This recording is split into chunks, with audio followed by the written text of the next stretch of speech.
तो सबसे पहले राजीव, मैं आपके पास आ रही हूं राजीव, क्योंकि बीजेपी का जो टारगेट है वो इतना बड़ा है, 370 पार और एनडीए 400 पार।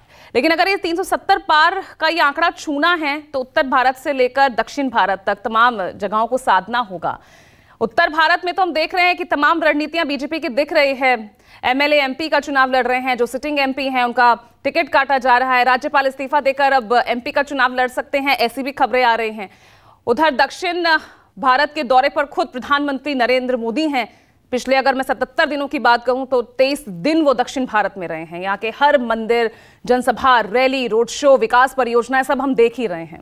और दूसरी तरफ वो इंडिया है जो दक्षिण पर लगातार उसका पूरा फोकस है, क्योंकि दो राज्य, खासतौर से अगर मैं कांग्रेस की बात करूं तो कांग्रेस के हाथ में वो दो राज्य हैं जो जिनमें से एक कर्नाटक, जो कभी द्वार था बीजेपी के लिए, आज वो भी उनके हाथ से विधानसभा चुनावों में निकल गया। लेकिन तेलंगाना इस बीच कांग्रेस के हाथ एक और राज्य आ गया।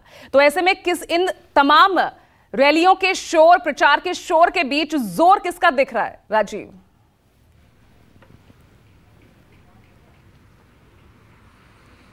देखिए पूजा, भारतीय जनता पार्टी ने जो 400 पार का नारा दिया है वो एक मनोवैज्ञानिक बढ़त के लिए है, ताकि लोग चर्चा इस पे करने लगे कि सरकार आ रही है तीसरी बार की नहीं। लोग चर्चा इस पे करने लगे कि अच्छा सही में 400 सीटें मिलेंगी या नहीं। तो उन्हें भी पता है कि 400 पार का नारा क्या है और कितना मुश्किल है। लेकिन भारतीय जनता पार्टी की जो चुनाव में रणनीति या चुनाव लड़ने की जो उनका अद्भुत कौशल है, उससे वो ये कोशिश करते हैं कि ज़्यादा से ज़्यादा सीटें और जहां तक वो पहुंच सके।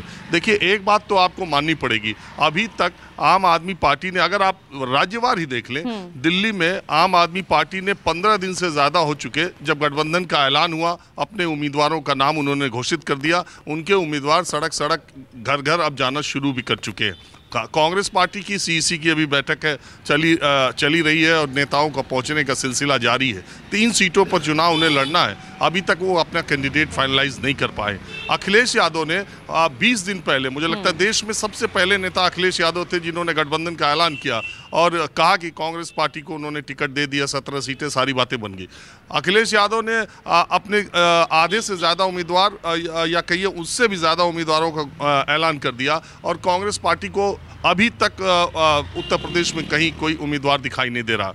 आप ये देखिए, अभी जब आप बात कर रहे हैं, राज ठाकरे अमित शाह से मिलने, गृह मंत्री अमित शाह से मिलने दिल्ली के लिए आएंगे। आपको मालूम है राज ठाकरे की पार्टी की लोकसभा और विधानसभा में क्या ताकत है। बावजूद इसके भारतीय जनता पार्टी उनको लोकसभा चुनाव में अपने साथ महाराष्ट्र में लेना चाहती है। ये बड़ी बात तब है जब उसके साथ एनसीपी का एक धड़ा और शिंदे गुट की शिवसेना उसके साथ लगातार गठबंधन में है। बावजूद वो अपने नए साथी को वो देखना चाहते हैं और उनको मिलाना चाहते हैं। कारण ये है कि जो हिंदुत्व की बात है वो राज ठाकरे के साथ रह करके भारतीय जनता पार्टी और आक्रामक तरीके से रख सकती है। अभी महाराष्ट्र विकास आघाड़ी, एनसीपी और प्रकाश अंबेडकर और कांग्रेस में रोज तनातनी चल रही है। अभी कल ही एक सीट पर उम्मीदवार का नाम भी घोषित कर दिया नाना पटोले ने कांग्रेस के, जबकि वो सीट शिवसेना के साथ उनकी खींचतान चल रही है।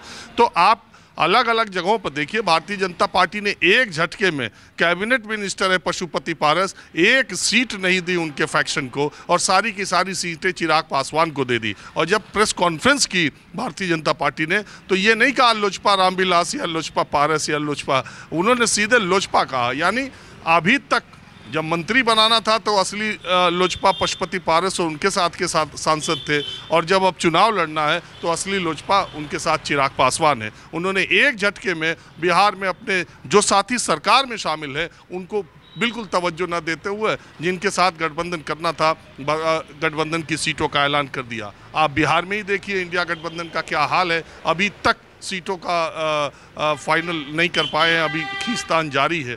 तो इस तरह से अगर आप देखें तो अपनी रणनीति के हिसाब से, अपने गठबंधन के लिहाज से, अपने बड़े दिल के लिहाज से, अपने आक्रामक चुनाव प्रचार के लिहाज से, अपने चेहरे के लिहाज से एनडीए इंडिया पर भारी बिल्कुल दिखाई पड़ता है। लेकिन सवाल यह है कि जो आप तस्वीरों में देख रहे हैं यही सच है क्या? जिस तरीके से दक्षिण भारत में प्रधानमंत्री लगातार कोशिश कर रहे हैं, वो द्वार खुल पाएगा? दक्षिण उनके लिए कैसा हो पाएगा? भारतीय जनता पार्टी को एक समय काऊ बेल्ट की पार्टी कहा जाता था, लेकिन धीरे धीरे नॉर्थ ईस्ट में, वेस्ट बंगाल में और हर तरफ अगर आप देखें साउथ को छोड़ करके, साउथ में भी उनका पेनिट्रेशन था, लेकिन तब भी उन्होंने अपना विस्तार किया है। और ये लड़ाई दक्षिण बनाम उत्तर की नहीं है। मूल बात यह है कि जब तक प्रधानमंत्री नरेंद्र मोदी के विरोधी जो है वो एक मंच पर एक साथ नहीं आ पाएंगे तो 2024 का चुनाव लड़ने से पहले ही हार जाएंगे।